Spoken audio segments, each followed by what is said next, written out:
Hello and welcome to Weird in the Wade, a podcast about all that's weird, wonderful and a little off kilter in the town of Biggleswade in Bedfordshire. Each episode, I'll tell you a tale of something strange and unique that has happened in this most English of market towns or its surrounding area.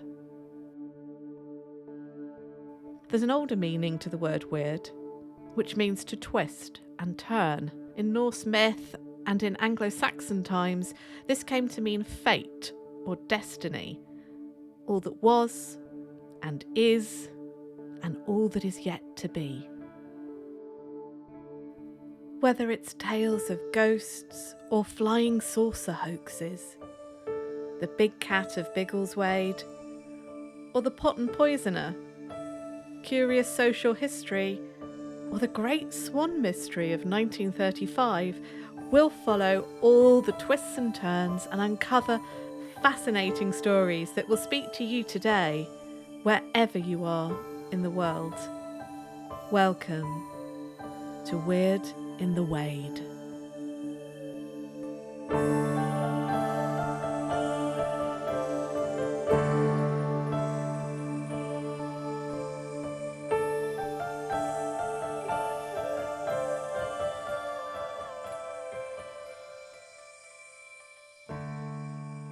It's the evening of the 18th of September 1945. In a dark wood, a young woman is running as best she can over the uneven ground. A torch beam judders in front of her, sending splinters of light into the darkness. Tree trunks, branches and ferns flicker with flashlight as she passes. We do not know her name, but I am going to call her Betty and Elizabeth, after the then Princess Elizabeth, who repaired and drove ambulances in the Second World War. Our Betty is part of the Women's Auxiliary Air Force crew, part of an ambulance team who reported to a plane crash on the edge of Potton Wood earlier that afternoon. 3 airmen were rescued from the crash, and sadly, 3 bodies were also recovered. So why is Betty back in the woods, in the dark, and searching? After the initial rescue of the aircrew from the burning plane, the survivors were taken by ambulance back to Tempsford Hospital, 8 or so miles away to the north of the town of Sandy. Once there, tentative questions were asked of the injured, and the injured began to ask their own questions. What happened in that plane? Why did it crash? Who had survived? Which of their friends hadn't? And so nearly 4 hours after the crash happened, it became clear that one of the aircrew was unaccounted for. Flight officer Noel Gilmore of the Royal Australian Air Force was still somewhere in those woods. Betty, still on shift and familiar with the crash site from that afternoon, drove back with her volunteers and medics to search for Gilmore. They must have thought they were searching for a body, but hoped to find a survivor. It's a lonely spot on a gentle sloping ridge. By 8 p.m, it's pitch dark, something they all got used to during the war, during the blackouts, but unnerving nonetheless amongst all those trees. The initial search of the crash site shows no sign of Flight Officer Gilmore. Betty is one of the party fanning out from the crash site, searching further, deeper into the woods. All thoughts of how eerie it is to be in a dark wood at night are crunched down inside her by the fear for Noel Gilmore and her hope to find him alive. The smell of burning wood and aircraft fuel is thick around her. She can hear her colleagues calling in the distance. Occasionally she catches the flash of another's torch, illuminating a twisty tree branch or mossy trunk to her side. The search seems impossible. Then she hears it. At first, it's a yelp. Maybe a fox, she thinks. But then it comes again, louder, more insistent. It's a bark.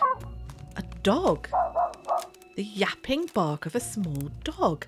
A puppy even. And she stops still to listen. It could be a local dog being walked through the woods, but unlikely at this hour. and none of the ambulance crew nor volunteers brought a dog with them. Then she remembers overhearing one of the injured aircrew, on learning of the death of the pilot McNulty.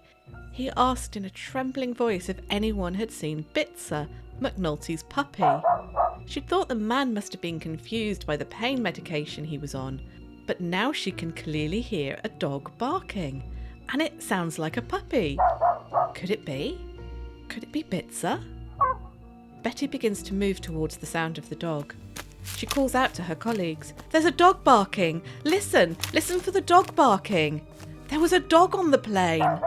Now, she is not the only one moving with added purpose through that undergrowth.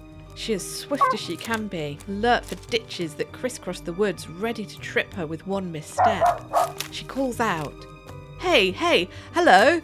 I'm coming! Please call out if you hear me!" She listens. The dog yelps stop for a moment, and then a weak shout joins the barking. "I'm here. I'm here with the dog." And carefully moving towards the shouts and the barks, she finds them. Her torch beam sweeps across a young man with fair hair and a long face. He winces as the torch beam lands on him, but gives her a lopsided grin. He's lying against a tree, and sitting between his legs is a tiny black Scottish terrier, now yapping and wagging its tail as if to say, "What took you so long?" Soon the area is full of people. A medic assesses Noel's injuries, and they work out how best to remove him from the woods to the ambulance. He is suffering with broken ribs, a concussion, burns, bruises, and some nasty cuts. Throughout all of this, the little puppy stays by his side. Betty bends down to check on the little dog, which seems to have escaped the crash remarkably unscathed. He lets her inspect him, and as they prepare to make their way back to the ambulance, the little hero pup lets Betty take him in her arms and carry him out of the woodland. The story goes that she adopted Bitzer, and he lived out the rest of his life happily with Betty.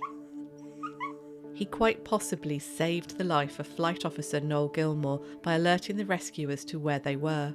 Gilmore himself had no memory of the accident, nor how he managed to get so far away from the crash site, nor why Bitzer chose to stay with him, even whilst he was unconscious, and there were others in the woods that afternoon who could have taken Bitzer to safety. But that's not the end of this story, because ever since that fateful crash, and we'll learn more about it later, there have been reports of strange happenings in and around these woods. Strange lights in the sky were reported just 8 years after the crash, and other tales involve phantom smells and hearing a ghostly dog barking deep in the trees late into the night when no actual dog can be found. Could it be the ghost of Bitzer, the brave hero pup? Or a strange time slip phenomena? Or just our folk memory of the crash playing on people's minds? We'll explore all of these theories later in the show. Today, we're going deep into the woods, amongst the trees, beneath the spreading branches, through dappled shade and over mossy banks. We're going to visit ancient forest that still clings to the gentle slopes of the Greensand Ridge, where legends old and new spread like lichen, twisting through the trees like ivy. There'll be bluebells and birdsong, and there'll also be tragedy. Sadness, mysterious lights, phantoms playing with our senses, possible time slips, politics, fruit production, and outlandish theories as we explore what's haunting Potton Woods. Hello, I'm Nat Doig and welcome to Weird in the Wade, Episode 3, What's Haunting Potton Woods. A friend once asked me if I had to make the impossible choice between the two, ocean or forest, what would I choose? The rules were that I'd never visit again the one I rejected. I chose the forest because although I love the ocean, I said I could hear the sea in the wind through the trees. I grew up surrounded by trees.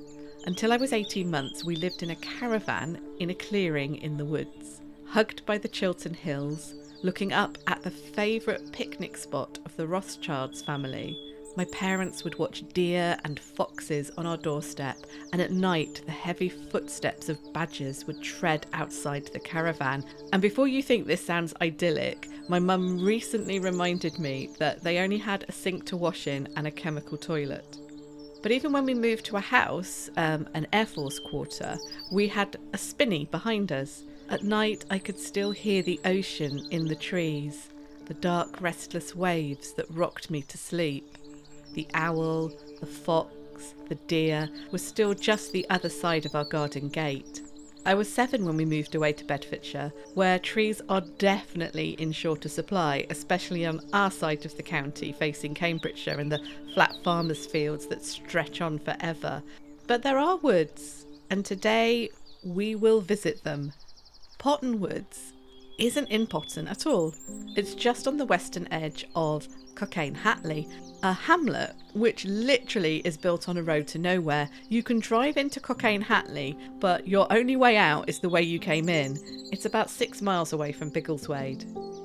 For whatever reason, these woods are called Potton Woods, and at one time they were part of the Great Ampthill Forest, which sprawled across much of Bedfordshire. Pockets still remain, near to Ampthill and here at Potton Woods. Other newer woodland has been planted in the ancient forest place around the old monastery villages of Old Warden and Chicksands. Over at Ampthill there are associations with Henry VIII and his first wife Catherine of Aragon, but at Potton Woods there doesn't seem to be any royal connections. I can't find any spooky stories connected with the area reported before the 1950s, though there were definitely some interesting ones. Long John Silver and the inspiration for Peter Pan's Wendy are buried in the graveyard at Cockayne-Hatley, right next to the woods. But more on that in a bonus episode. It seems that the crash of the Liberator plane just after the Second World War is what sparks the strange stories. The Liberator was the name given to the B-24 bomber by the RAF and adopted by the Americans later. It was big, with 4 engines. Though it could take off with just 3, it could fly for 3,000 miles and was the first big bomber-sized plane to regularly make that journey across the Atlantic to the UK in one go. It had a top speed of 300 miles an hour. Now, I'm no expert on World War II planes or planes in general, even though I grew up on Air Force camps and visited the annual air shows from a tiny age. So I've used for this episode Graham Haig's brilliant account of this accident from his website grahamhaig.com, and links as always are in the show transcript and notes over on weirdinthewade.blog. I've also used information from the National Archives, who incidentally also reference Graham's brilliant work. It is a really sad story, although ultimately for some of the crew and bits of the pup there is a positive ending. On the 18th of September 1945, just a month after the end of the Second World War with victory over Japan and 4 months after victory in Europe, there was still a lot of war-associated work to do, not least liberating the former prisoners of war from Japan and returning troops home to the UK, the Commonwealth and America. It was on the 18th of September that a training flight for the new Liberator KN-736 plane took off from RAF Bassingbourn in Hertfordshire.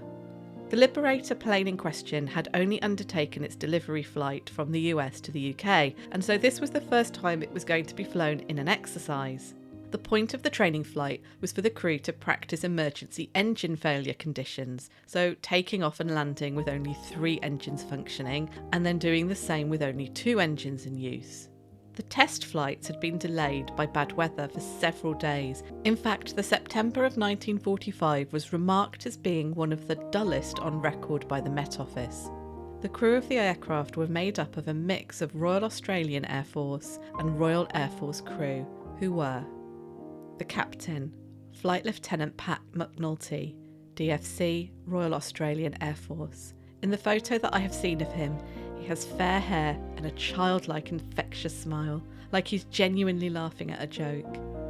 Pilot instructor was Flight Lieutenant John Spiller, DFC, Royal Air Force. He was aged 28. dark and handsome, with large kind eyes and a shy smile. The co-pilot was Flying Officer Frank Doig, the Royal Australian Air Force. In his photograph, he has quite a penetrating stare, like he's thinking hard on a problem. Flying Officer Noel P. Gilmore, Royal Australian Air Force, who we met earlier being rescued in the wood, had fair hair with a lopsided cheeky smile in his photo. He's next to McNulty, and maybe they have both just shared a joke, as they both look very happy and a little mischievous. Flight engineer was Flight Sergeant Roy Turner of the RAF. In his photo, he has dark curly hair and a shy smile, like he's remembering something that he's not quite ready to share. He's also photographed with Bits of the dog, smiling down at him kindly. Instructing flight engineer was Flight Sergeant Ray V. Carling, RAF. In Ray's photograph, he looks earnest and thoughtful. There's a stray cowlick of hair sticking out at the side of his head, and I can imagine his mum sticking it down with warm water when he was a boy. And finally, the wireless operator was S.O. Jim Potter of the Royal Australian Air Force. He had fair hair, and in his photograph he's standing straight and tall, he's smiling broadly, and he looks completely dependable. The captain, McNulty, was described as a veteran of many operational flights in a similar Halifax plane, and Flight Lieutenant John Spiller of 59 Squadron RAF Waterbeach was instructing. After a successful takeoff and flight over the East Anglian countryside, John Spiller made the decision to practice with 2 engines whilst they were still on this flight. It's speculated that they were in a great deal of pressure to get these tests done because of the previous bad weather hindering the schedule, and the training session that day was running late as well. They needed pilots and crew ready to fly those huge planes out to the east to bring back their comrades. So John made what must have seemed like a sensible decision to not land the plane straight away after testing with 3 engines, but to move straight on to the testing with 2. At first, the shutting down of the engines went well, but as Graham explains, the effort to maintain straight flight required full left rudder. The aeroplane was losing altitude gradually, and the exercise had started at only 1,200 feet. Any attempt to make a turn to the right would have immediately spun the Liberator into the ground, and the crew discovered there to be insufficient control input remaining to achieve a left turn. Unable to maintain altitude at such a low level, the pilot was flying the plane in an exceptionally risky condition at the limit of control, and as KN 736 headed northwest, the land was gently rising towards the green sand ridge at Potton. Before very long it became essential to restart at least one of the engines. This was a critical time, as the propeller blades had first to be set to a fine pitch and allowed to windmill to generate the momentum that a starter motor on the ground would have provided.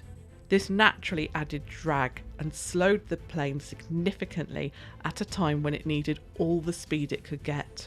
The crew performed the task required, but the engine stubbornly refused to restart, and the plane began to move rapidly, losing speed and altitude. Unable to turn, and with the ground rising to meet them, the crew was suddenly in deeply serious trouble, with very little time left to sort it out. They hurriedly unfeathered the inner starboard engine, again slowing the plane yet more, but all attempts to restart the engine also failed, and fairly quickly the starboard wing stalled. KN 736 went into a dive and crashed into the southern boundary of Potton Wood. The plane broke into sections and burst into flames. 2 local men, Mr. Sam Bonnet and Mr. C. Dennis, provided aid at the scene of the crash. In fact, Flying Officer Frank Doig remembers them bravely entering the burning plane to pull out the remaining crew. Soon residents from nearby Cockayne Hatley Farms also came to provide help. Sadly, the captain Pat McNulty and the instructor John Spiller, along with Warrant Officer Jim Potter, were killed outright in the crash. There was nothing the locals could do for them once they were pulled from the burning wreckage. Flight Sergeant Roy Turner survived the initial crash, and although he was rescued from the plane by the brave Bonnet and Dennis, his injuries and burns were too great, and he died at the military hospital at Tempsford at 23:30 hours that night. 2 of the other crew were flung from the plane of the crash and were helped at the scene. Flying Officer Frank Doig was the only survivor to be classed as walking wounded, but he was still seriously hurt. Flight Sergeant Ray Carling was very seriously injured too. Initially, there was no sign at the crash scene of Section Officer Noel Gilmore from the Royal Australian Air Force, and as we discussed at the start of the show, he wasn't found until many hours later. Once rescuers returned in the dark to search for him, he was located thanks to the barking of the little Scotty dog Bitzer, who refused to leave his side. Gilmore is reported to have stated the following: "I heard a loud bang and knew nothing more, until I awoke minutes later, rather confused, but realising unbelievably I was still alive. I remember blindly tearing my way through hot wreckage, burning my hands in the process." He then crawled away from the scene and passed out. It is thought that little Bitzer the dog stayed with his unconscious body, guarding over him. It's quite amazing to think how he managed to crawl with his injuries, including badly burnt hands, broken ribs and a concussion, to where he was found, because he was deep into the woods. The crash and loss of life must have been especially horrific, it coming so soon after the war had ended, when families must have felt that the danger was over and they'd soon be returned with their loved ones. Spiller, aged only 28, left behind a wife and 2 children, and it's thanks to his children's effort to preserve his memory that we have a lot of information about the crash and the lives of the crew involved. Again, in the show transcript and notes on the blog, I've shared a link to the pictures and information that they shared on Flickr. If you want to know more about the crash and its possible causes, then there will be links in the show notes where you can read much more. There's also a picture of the memorial for the crew. It's not surprising that such a tragic and dramatic incident lived long in local people's memories, though throughout the war there were other dramatic crashes not too far from this one. In the same year, 2 planes crashed in the middle of the town of Sandy. The details of the accident were kept secret for many years as it involved US Air Force and RAF planes colliding, a kind of friendly fire situation, which was not good for publicity. There was also extremely graphic eyewitness accounts from local children who witnessed the incident, yet this accident doesn't seem to have ignited the same level of myth and legend as the Potton Wood one has. This is likely to be for several reasons. The fact that Potton Wood's Liberator crash happened in such a lonely location on the edge of an ancient wood lends itself to stories of the uncanny. The story of Bitzer the dog waiting with the unconscious Gilmore and then helping rescuers locate them both is just a wonderful story in itself. And also, often when there aren't hundreds of witnesses and where reports of the accident are more scarce, it provides room for other associated stories to grow and take root. But it seems, at least at first, the strange happenings around the wood were not linked back to the crash at all.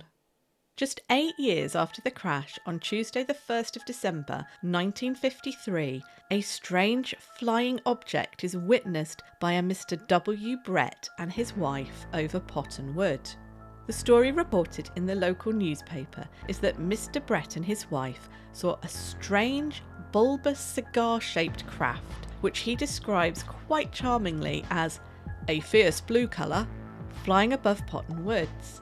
Brett says the object flew 6 or 7 times faster than an aeroplane and was at about 10,000 feet, so relatively low in comparison to a modern jumbo jet. As well as being a fierce blue colour, the object had sparks flying off it. Brett says he thinks it was a flying saucer and that it came from the southwest. Once it had moved over the woods and was above Church Farm, Brett says that it split in 2 and then disappeared. He says there was no debris or parts appearing to fall from it.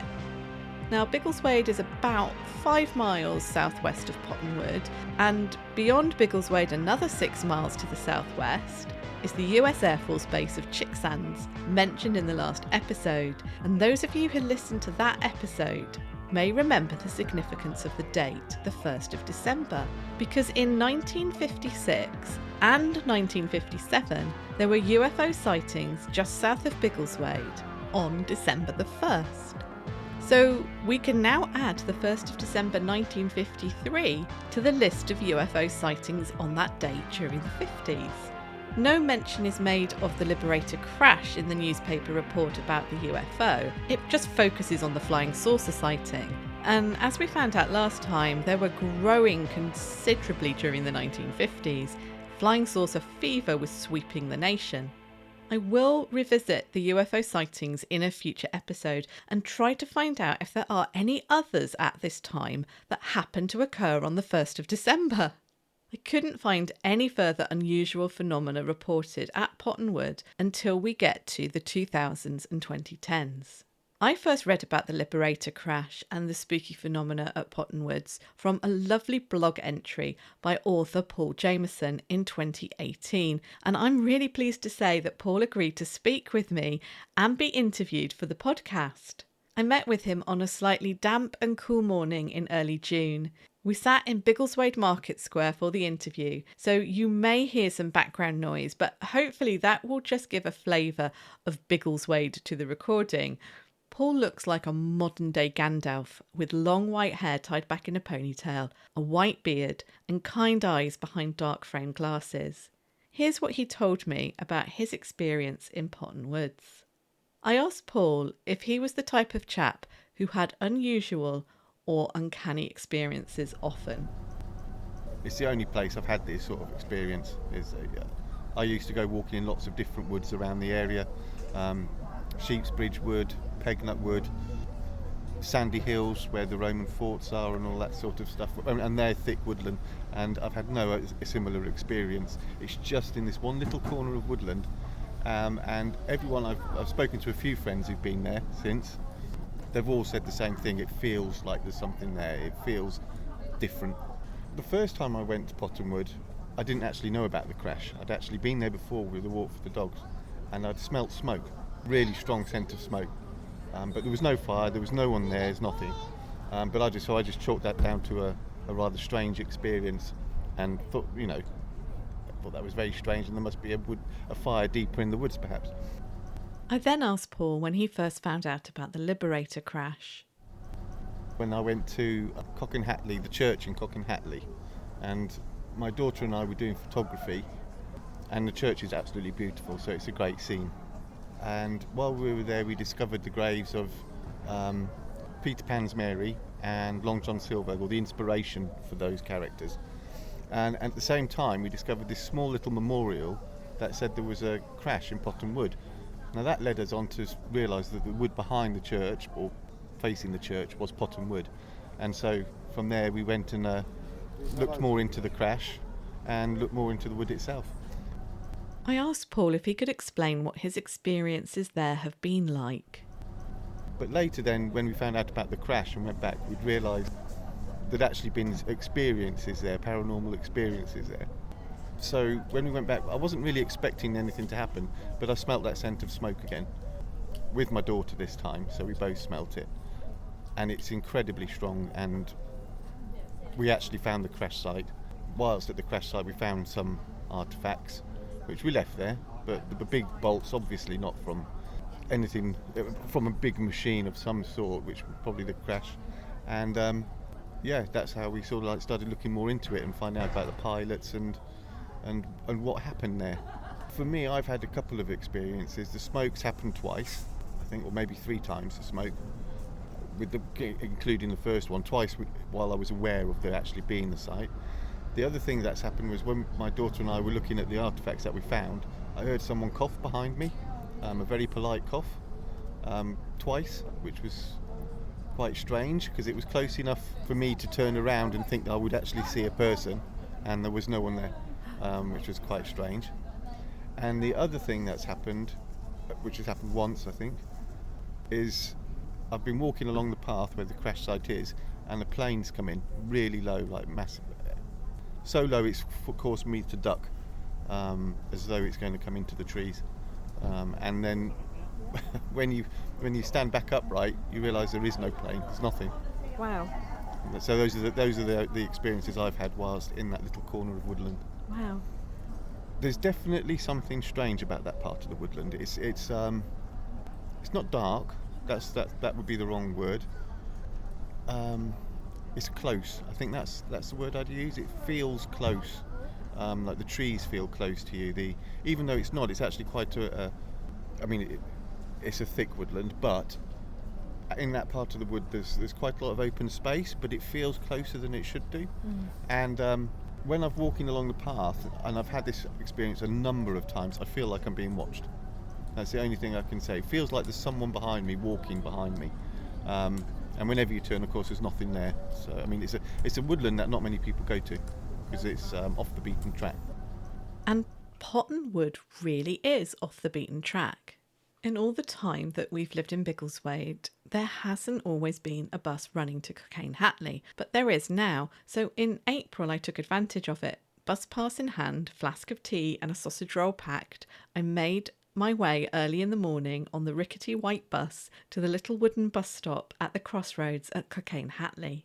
It's then a short walk past the church and up an apple tree-lined farm lane to the woods. I was worried about it being so lonely, but there were workmen fixing something at the church, and not long into my walk past the apple trees I met a friendly dog walker. This made me feel a little less anxious. Obviously, I was going onto this walk knowing what others had reported, knowing about the plane crash, the burning smell, having read Paul's blog post, and some of the information on Luton Paranormal's website. We'll come back to that later.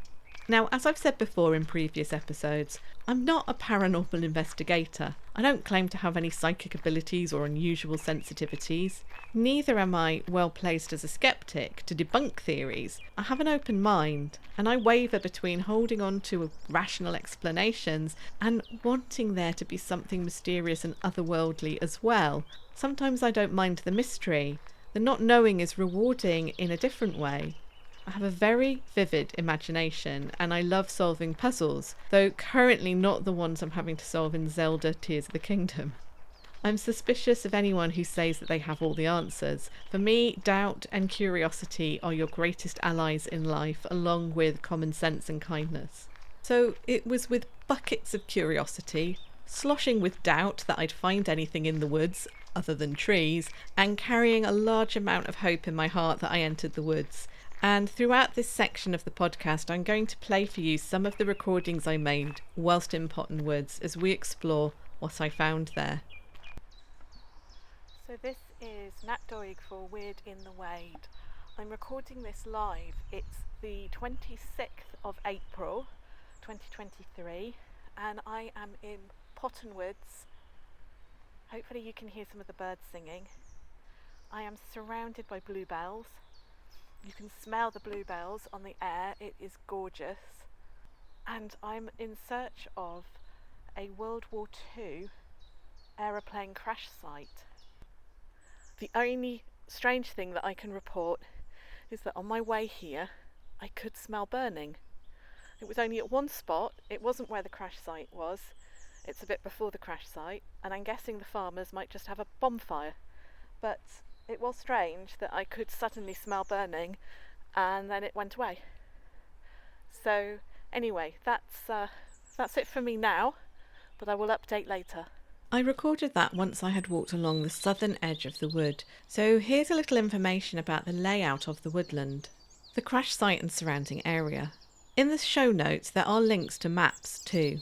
The wood is an oblong shape. You generally approach it from the south, either to its southwest corner by a water tower, or the route I took, its southeast corner by the church.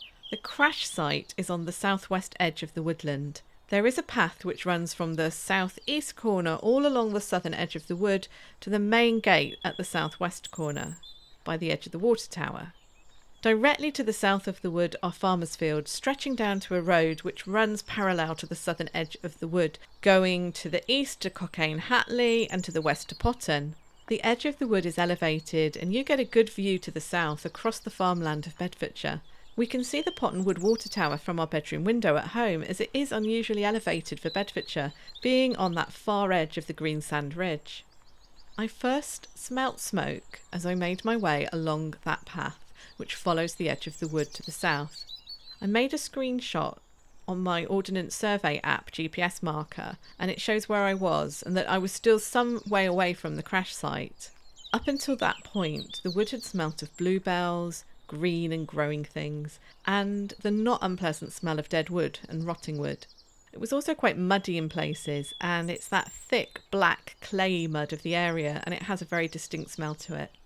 As I walked, the strip of trees between me and the fields to the south often thinned out enough so that I could see across those fields. There are pictures on the blog.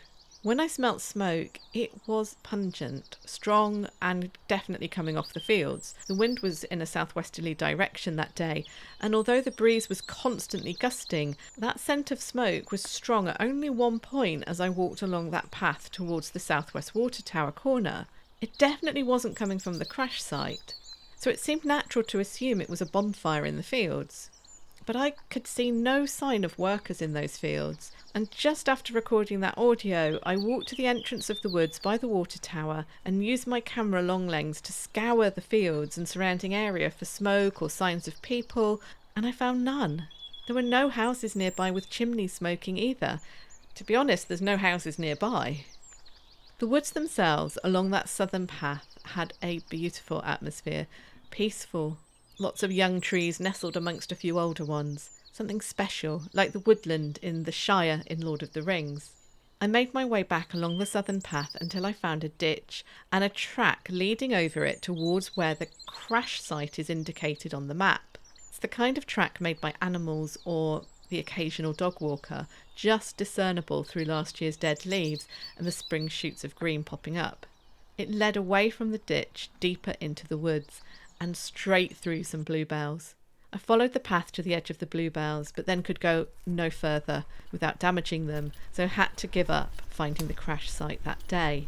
And as I explained in a recording I made standing on the edge of those bluebells, there is another reason to not go any further today. There is a very, very unstable dead tree that is really creaking, and it sounds like it's likely to fall over and topple any minute, and obviously I don't want to be underneath that tree when it falls over. There it goes, creaking again. It does lend a very eerie kind of atmosphere to this area, but I'll be honest with you, it is one of the most peaceful and tranquil spots I've been in locally in a very, very long time. It feels much more secluded and tranquil than some of the other woodland around here. Obviously it's beautiful to see it with all the bluebells and the celandines out, looking absolutely gorgeous in the sunshine. It is a little chilly today. After tracing my steps back towards where I'd entered the woods, I again smelt burning. Not at the exact spot I'd been before, but not far from it. I again searched through the gaps in the trees to try and locate the source of fire, but found none. I decided to explore further into the woods, through the main path that cuts straight through the woodland in a broadly northerly direction. It's a wide grass-covered path, lined with telegraph poles with no telegraph wires attached. It reminded me of the wide grass path running through Hag Wood in Armthorpe, where I used to live. That path once held a railway line taking coal away from the pit, but I can't imagine there was ever a railway line leading through these woods. But the path is clearly wide enough for vehicles to have driven along at one time. There was also, at a crossroads in the middle of the wood, a strange ladder and viewing platform with a sign warning you to not climb it. Speculation on Twitter when I shared a photo was that it could be used for hunting, but the hope was that it was for scientific study or photography of an area blocked off to the public by bushes. I didn't like this part of the wood as much as the path through the southern edge, as I explain here. This actually doesn't feel as tranquil or cosy as the bit did where I was walking, which is near the crash site, and I'm not really sure why. But here I feel a lot more kind of on edge, as if I'm being watched by little creatures in the wood. And maybe I am. Maybe there are more. Maybe there's some deer nearby or something. Even though it didn't feel as cosy in this part of the woods, it felt like I'd left the hobbits in the Shire behind and was now in a different kind of wood, something more influenced by humans. It was the area of the wood which lent itself to sitting down and having a picnic, so I found somewhere to rest and opened up my flask of tea. So I just smelt burning again. I'm sitting on the main path, kind of almost in the centre of the woods, not quite. And I was eating my lunch, just a sausage roll and some tea, and suddenly, really strongly, I could smell the burning again. And it's definitely on the breeze, which is coming from the direction of the crash site where I was previously. But it comes and goes. It comes and it's really strong, like there must be a fire in the woods.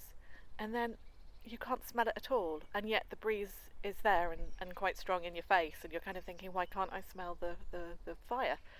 So I will investigate. When I get out of the woods, I'm going to go and have a look around. Maybe the chaps who were fixing the church have got a fire going. Maybe somewhere in the farmer's field down near towards the water tower. I will see if I can locate an actual fire. But otherwise, yeah, intermittently throughout the woods, I have been able to smell burning. So anyway, I'm just going to walk. I'm heading back now. And I'm going to go and investigate, like I say, outside of the woods, because there's clearly nothing burning inside the woods. It's something outside, if it is something real that I can smell, that's been lit outside the woods. As mentioned earlier, I did not find any source of fire or burning. I was actually quite surprised and taken aback by how strong the smell of burning was. It was so strong, and very much a smell of burning wood. It smelt like old-fashioned bonfires from my childhood, or like an apple loft I stayed in on holiday once, which had a wood-burning stove, but also just smelt of apple wood in general. The fact that it wasn't constant, but the breeze was that day, also seemed a little strange. If it had been just once that I'd smelt it, or if it had been pretty constant, that would have been easier to explain. When I returned to the church, the workmen were gone and there was no sign of any fires there or where you would have lit one. I couldn't see anything in the fields or the farmhouse, which would have been a likely culprit, but that was to the north of the woods, and the wind which had blown the smoke my way was definitely southerly. It didn't smell like the kind of fire you'd associate with a plane crash. There was no smell of fuel or burning rubber or other man-made materials. It simply smelt like wood burning. When I was in the centre of the wood, at that point, it smelt like the very trees around me were on fire. That was nowhere near the crash site. I'll come back to the burning in a moment. So in summary, I found most of the woodland utterly charming. I felt like a hobbit on a lovely adventure. Smells of burning aside, on the southern stretch of the wood, the only area that felt a little strange was where that eerie creaking tree groaned. But I think my feeling of unease there can be explained by the sound of the tree's creepy creaks and not wanting to be crushed by a giant dead tree toppling on me. I sat on a log for a while not far from the creaky tree, and I drank tea and ate some breakfast. It was magical. A couple of dog walkers came by and we chatted. Perfectly ordinary. I heard an old-fashioned airplane at one point, but it was a very real vintage plane as it flew overhead. We get plenty of them, with Shuttleworth Collection being close by. The central part of the wood, with the bizarre ladder, possible hunting lookout thing, and telegraph poles with nothing to telegraph, did feel a bit strange. I did not feel like I was alone there. But that could easily be down to deer being close by, I suppose. I think in that area it was the man-made encroachment onto the beautiful woodland that created some of the unease. I returned home feeling refreshed and excited to find out more about the woodland and the history of Cockayne Hatley, but what I stumbled across in my next set of research really made me stop and think. It was one of those the hairs on the back of your neck standing on end moments, because I found some evidence about another fire near Potton Woods. In fact, a man-made fire 50 years ago, a fire that has nothing to do with plane crashes, but it was a blaze that destroyed over 1 million trees. Before we get to the fire, I need to tell you a little bit about the apple orchards of Cockayne Hatley. It seems that there'd been small-scale apple orchards in the area for quite some time, but nothing big or commercial until the 1920s, when Alexander Whitehead set up an apple-growing concern called COPO, Cox's Orange Pippin Orchards. Whitehead seems to have been an unusual man. A website dedicated to him, set up by his great-granddaughter, says that he introduced Mother's Day to the UK in 1916. I haven't fact-checked this. He had lived in the US for some years though, and I'm guessing he brought the custom back over here on his return. He founded an aviation company, worked on tunnelling through the Rocky Mountains, and seems to have been a restless man moving from one venture to the next. After a stint in Canada, Whitehead returned to England in the 1920s and in 1929 founded COPO. And it wasn't your average orchard.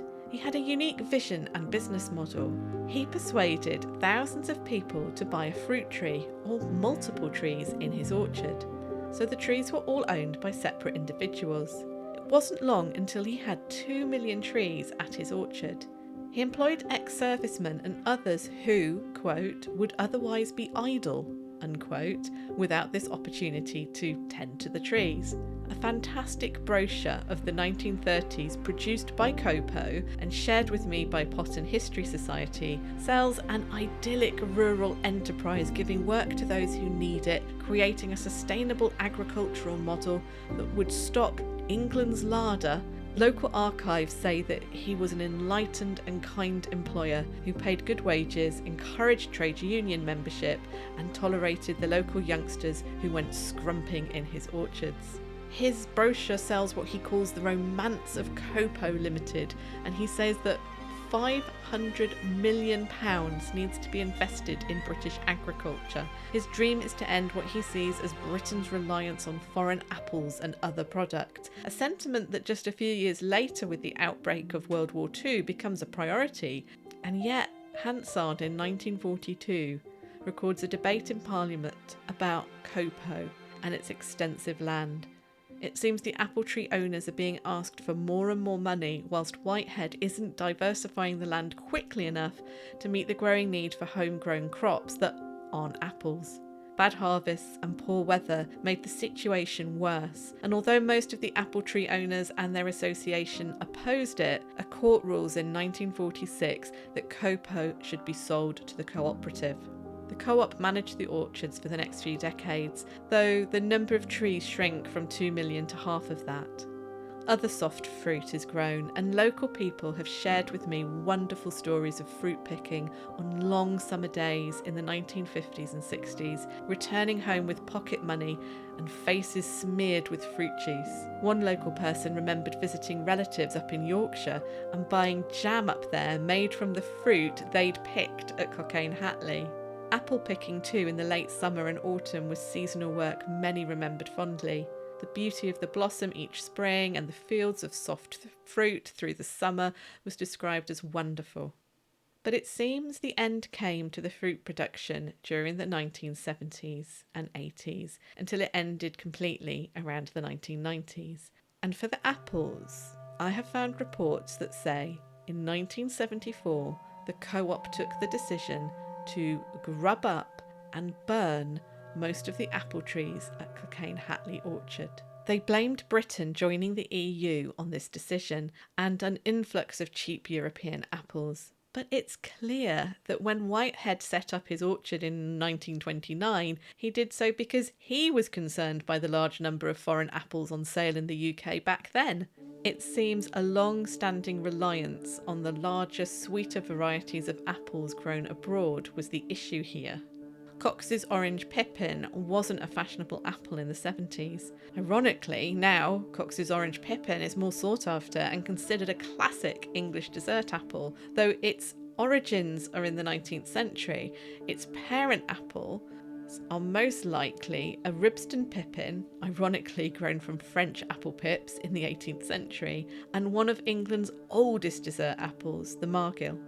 But whatever reason for ending apple production, the consequence was still the same. Council archive reports say that 1 million trees were grubbed up and burnt at Cockayne Hatley in 1974. I was surprised that when I asked on local history and Facebook groups about the destruction of the orchards, that many just simply didn't remember it.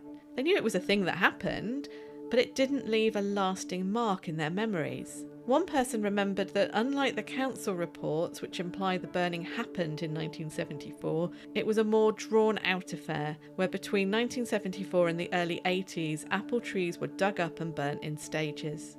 I think their account makes a lot more sense. I'm sure that a programme to dig up and burn 1 million trees would have left a mark in people's memories and would have been remarked upon in the local newspapers, and there is no mention of it. The co-op fruit farm is mentioned from time to time, mainly photos of smiling soft fruit pickers in the 70s and 80s, but there's no articles commenting on the destruction of 1 million trees and the enormous fire that would create. So I think it's safe to say that the co-op blamed joining the EU on winding down their apple production at the site, and over the following years, maybe decade, they dug up and burnt the trees to make way for different crops, including initially more soft fruit, but eventually moving to peas, beans and oilseed rape. The site is no longer run by the co-op, but a large agricultural company manages it now. When I read about the destruction of those apple trees and the burning of them, I did catch my breath. Partly because it seemed such a horrific thing to do, but also because the smoke I had smelt in the woods reminded me of that apple loft. Smell of apples, and in particular applewood. Applewood smoke has a very particular scent to it. The romantic, imaginative side of me immediately felt like this must be the cause of the smoke being smelt in the woods, not the plane crash. I had the notion that these trees within the ancient forest, some of whom had stood there for hundreds of years, witnessed these young cousins of theirs first springing up on the hillside and then being grubbed up and burnt. They haven't forgotten, the trees. The trees themselves are holding on to their memory of that destruction and somehow conveying it back to us. Yes, I know, I have absolutely no evidence for this, and all scientific thinking shows that trees cannot communicate with humans in any way. And as I've already alluded to the Lord of the Rings in this episode, of course my imagination turns to Ents and forests with long memories of human or hobbit or elf or dwarf interactions. If this was a novel, I would make it that the trees remember that fire, and they taunt the humans who walk amongst them with the burning smell as a warning and in grief. It would make a wonderful fable of the folly of humans, our destruction of the environment at the whim of what's going to make the most profit. This year it's Cox's Orange Pippin, next year it's French Golden Delicious. 3 decades later, we want Cox's again. But too bad, because those trees have gone, and we're left with crops that give little back to the environment in those fields, because that's what makes the money. But maybe there is a scientific explanation that still links to the trees being burnt and the continued scent of smoke in that area. It's a long shot, but Paul, who you heard earlier, sent me a link to an article about wildfires in Canada causing ground fires underground, which can smoulder and burn for years. You need dry conditions, soil rich with dead plant matter. This isn't going to happen in poor sandy soils. And you also need pockets of oxygen below the surface caused by tree roots, for example. These fires can burn quite deep and, as I've mentioned earlier, for years. They then also cause new wildfires to spring up, and it's a cycle that just keeps repeating itself. I'll link to the article in the notes. Now, I have no idea if the conditions in Potton Wood could lend themselves to this kind of underground fire, but if they do, then it could be an explanation, or maybe something similar is happening. In a way, it is a natural explanation for what I metaphorically described. The land can keep hold of the fire, can keep replaying it underground, and on occasions it can spring back up to life. Obviously, from my experience on the day, the most logical explanation is that there was a fire burning nearby. But when you consider the repeated occurrence of smoke being smelt, and at all times of the day, night and the year, it does make you wonder if something else is going on there. Whether it's ghosts, time slips, the land and the trees themselves holding on to the memory, or ground fires underneath the forest. The woods, the crash, the apple and fruit production are just fascinating stories to tell us about ourselves, our response to war, tragedy, recent politics, and how we treat the environment. But earlier I mentioned Luton Paranormal and their reports about Potton Wood. On their website and in their archives, which they've kindly shared with me, there are a whole host of different experiences that they have reported whilst visiting Potton Woods. It's a location that they like to return to, and they plan to go back there later this summer. So if you're interested and you're local, check out Luton Paranormal's website and you can sign up, become a member, and go and spend the night in Potton Woods as well. Links to their website are in the notes. I asked Luton Paranormal a few questions about Potton Woods, and they explained that Potton Woods is local to our group, and we like to explore our local history in Bedfordshire and the 3 counties. There are a number of places where incident-like planes have come down, in particular to the Second World War. If we can uncover anything through our research, be it paranormal or historical, that could benefit the local community with further knowledge, then we will have achieved our goal. So it seems it was the history of the place which drew the group there to investigate, rather than any existing reports of paranormal activity. Now, I don't think they're aware of the 1953 flying saucer sighting there. They also admit that sometimes when they take a punt on a location like this, they don't find any paranormal activity at all. But here's a very short summary of some of the activity Luton Paranormal have recorded on visits to Potton Woods. At one visit, they honestly report that there was no paranormal activity at the site, but they seem to enjoy the walk and the history. Another time, in 2013, they took along a member who had no idea of what the history of the site was. Obviously, we must take their word for the fact, and that they knew nothing about the site, and I'm not here to judge the methods of Luton Paranormal, just look at what they reported. The person unaware of the history did suggest that it was linked to a fire, which is interesting. On the visit, they also reported smells of smoke, and the barking of a dog was heard in the wood. On a later visit in 2015, the group reported more activity, including hearing old-fashioned music drifting through the woods. And interestingly, someone could hear coughing. It did make me think of Paul hearing that polite cough. And bear in mind, all of these journeys to the woods and the investigations take place late at night when you're not going to have dog walkers. They reported general feelings of unease or cold seemed to be common, but also the opposite feeling of suddenly being boiling hot on quite a cold night.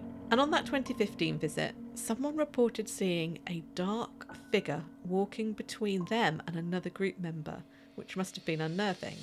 But there are a few things reported which I think are quite significant to the stories that I've told today. And they are: there is a report by Luton Paranormal of blue lights or sparks being seen amongst the trees. As I said earlier, none of their extensive write-ups about the history of the site or their investigations mention the 1953 UFO sighting of the fierce blue craft. So we have 2 independent reports now of people seeing blue sparks or lights around Potton Wood. Next, on a summer visit to the wood, there are a lot of mention of fire breaks. So I'm wondering if this is an area that is prone to wildfires when we have hot, dry summers, and obviously these fires are becoming more common with the impact of climate change. But maybe this was a site historically associated with fires as well. Finally, on one visit, they stray further from the crash site and into the wood, and they clearly reach that part of the wood with the ladder and the crossroads. A member of the party really doesn't like this area of the wood at all. They mention that they'd done some work beforehand trying to divine what might be going on in the wood, and they mention the Viking raids or fights with Anglo-Saxons. It's an interesting angle, no pun intended, as we're on the borderland between East Anglia, Mercia and Essex. So, my conclusion. After my investigation, I'm not sure I know what's haunting Potton Woods. But what I do know is that there was a very tragic plane crash that happened there, which must have deeply affected the families of the crew lost and of course the survivors of the accident. It also left its mark on the memory of the local community. There are reports of blue lights being seen in that area years apart, and they don't seem to be linked to the crash. Now, I definitely smelt burning in those woods, and now I wonder if it's connected with wildfires or the burning of all those beautiful apple trees. But most of all, my visit to Potton Woods and learning about the site has left me with a much deeper appreciation of that tranquil corner of ancient forest on my doorstep, and I'll definitely be going back for another visit. So keep listening and there will be an update on Potton Woods. But next time on Weird in the Wade, a cottage in Wrestlingworth near Biggleswade is plagued by the ghostly crying of a baby. But this isn't any old cottage. This was the home of Sarah Daisley, who was known in Victorian Britain as the Potton Poisoner. Find out about her life, the crimes she was executed for, and how Biggleswade and its surrounding villages responded to becoming notorious for one of Victorian Britain's most famous arsenic poisonings. Next time on Weird in the Wade. Thank you so much for listening to this episode of Weird in the Wade. I hope you enjoyed it as much as I did making it. I'd like to say a really big thank you to Paul for taking the time to speak with me and for agreeing to be recorded for the pod. He's an author whose books are described as overtures to nature, folklore, paganism and fairy tales in stories that explore the liminal edges of a wild wood or the urban cityscapes where monsters still lurk. Nothing is ever as it seems. You can find out more about Paul and his works on his website modquokka.com, and there's a link in the show description and on the show blog. I'd also like to thank Luton Paranormal for answering my questions and sharing with me their resources. Again, there's links to Luton Paranormal's website in the show notes. Links to further reading and information used for this episode can be found on weirdinthewade.blog, along with photographs I took on my visit to Potton Woods back in April. As always, the show transcript is also on the blog too.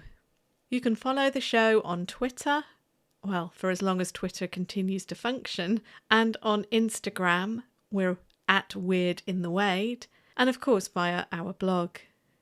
I know every podcast that you listen to says this, but if you can follow the podcast, rate it and review the podcast, it does make a huge difference, particularly in helping others find the show. Please do share the pod with your friends, family and social networks. Let's spread the weirdness. There's also a Weird in the Wade Ko-fi page where you can buy me a coffee. Currently, I'm raising funds for better equipment to make field recording better quality. So if you are able to support the podcast this way, it does make a huge difference. And thank you to those of you who have already donated. I really, really cannot tell you how much I appreciate it. So again, thank you so much for listening and for engaging with the Weird in the Wade on Twitter and on Instagram. It really means a lot to me. This show was researched, written and presented by me, Nat Doig. Our theme music is by Tess Savagir, and other music and additional sound effects are from Epidemic Sound.